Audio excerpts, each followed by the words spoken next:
తాజా వార్తలు వార్తా కథనాల కోసం సబ్స్క్రైబ్ చేయండి స్వేచ్ఛ టీవీ ఫ్రీడమ్ ఆఫ్ వాయిస్. జై భీమ్. మరి రాష్ట్ర వ్యాప్తంగా 30 లక్షల మంది నిరుద్యోగులు ఈరోజు మరి ఒక్కసారి రోడ్డు మీద పడ్డారు. మరి మొదటిసారి ఆ నిరుద్యోగుల పోరాటం వల్లనే మనం తెలంగాణ దక్కించుకున్నాం. కానీ రెండోసారి రోడ్డుకి ఈడ్చింది మాత్రం ఈ టీఆర్ఎస్ ప్రభుత్వం.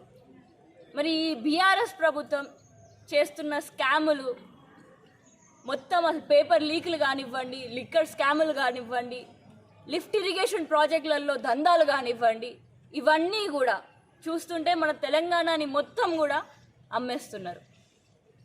మరి ఈ పేపర్ లీక్ల స్కామ్లో కూడా ఏదైతే టీఎస్పీఎస్సీ ఎగ్జామినేషన్ పేపర్స్ గత కొన్ని సంవత్సరాల నుంచి పేపర్లని అమ్మడం అనేది ఎంతో ఘోరమైన వార్త. మరి ఈ పేపర్ లీక్ అవ్వడం వల్ల 30 లక్షల మంది విద్యార్థుల పైన తెలంగాణ టీఎస్పీఎస్సీ ప్రభుత్వ పరీక్షల పైన వాళ్ళందరికీ కూడా ఒక అనుమానం చెలరేగింది. మరి వాళ్ళందరికీ కూడా ఎవరు కాన్ఫిడెన్స్ ఇస్తారు? ఒక్కసారి వాళ్ళు కోల్పోయిన కాన్ఫిడెన్స్ని మళ్ళీ ఎవరు వాళ్ళకి కల్పిస్తారు? మరి ఇక్కడ విద్యార్థులని చూస్తే 5 రూపాయలకి రోడ్లపైన అశోక్ నగర్లో కానివ్వండి, దిల్సుఖ్ నగర్లో కానివ్వండి 5 రూపాయల భోజనం చేస్తూ ఉంటారు.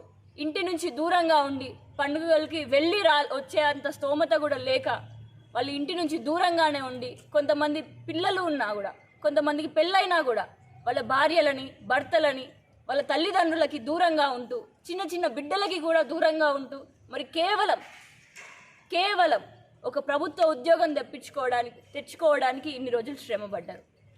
మరి వారందరికీ కూడా ఇప్పుడు పేపర్ లీక్ అయిపోతున్నాయని తెలిసేసరికి వాళ్ళందరూ కూడా ఇంత చదువు చదివినా కూడా డబ్బున్నోళ్ళకే మళ్ళీ ఈ ఎగ్జాములలో కూడా అవకాశం ఉంటుంది అని తెలిసిన తర్వాత ఒక్కసారి ఆలోచించండి ఆ పిల్లల పరిస్థితి ఏ విధంగా ఉంటుందో.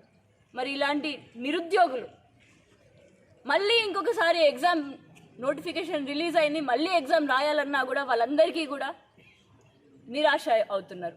ఎందుకు ఈ నిరాశ? ఎందుకంటే ఏదైతే టీఎస్పీఎస్సీ చైర్మన్ కమిటీ కలిసి ఈ పరీక్షలు నిర్వహించారో వాళ్ళే మరి ఒకసారి మళ్ళా నిర్వహిస్తే ఇంకా కాన్ఫిడెన్స్ ఎక్కడ ఉంటుంది? మరి ఈ చైర్మన్ పైన కానీ, కమిటీ సభ్యుల పైన కానీ ఎలాంటి విచారణ జరపకుండానే ఇంకొక ఎగ్జామ్ పెట్టడం అనేది ఘోరమైన వార్త. మరి వెంటనే తక్షణమే మన సీఎం ముఖ్యమంత్రి కూడా ఒక ప్రెస్ మీట్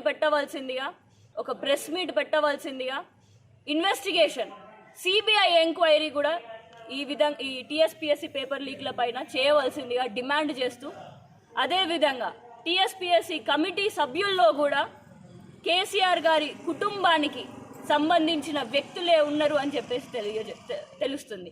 మరి వారందరిపైన కూడా విచారణ జరిపించి, అదేవిధంగా పెద్ద హస్తాలు ఉండడం వల్ల ఎన్ని సిట్ ఎంక్వైరీలు చేసినా కూడా అది ఈ తెలంగాణ పోలీసులు మొత్తం కూడా సీఎం కేసీఆర్ చేతుల్లోనే ఉన్నారు.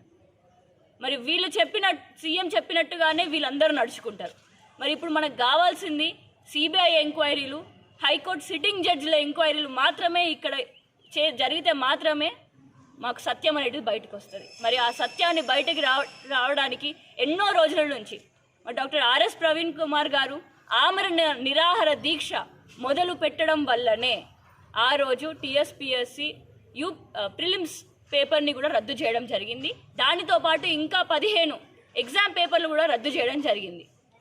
మరి ఇదే విధంగా మనం పోరాటం చేస్తేనే మనకి ఏదైనా ఫలితం దక్కుతుందని చెప్పి డాక్టర్ ఆర్ఎస్ ప్రవీణ్ కుమార్ గారు, బీఎస్పీ తెలంగాణ రాష్ట్ర అధ్యక్షులు గారి ఆదేశాలు మేరకు మేమందరం కూడా తెలంగాణ రాష్ట్రంలో 30 లక్షల విద్యార్థులకి, నిరుద్యోగులకి న్యాయం జరగాలి అని చెప్పేసి వాళ్ళకి ఎంక్వైరీ జరిపించవలసిందిగా, సిబిఐ ఎంక్వైరీ జరిపించవలసిందిగా కోరుకుంటూ అందరికీ జై భీమ్, జై భారత్.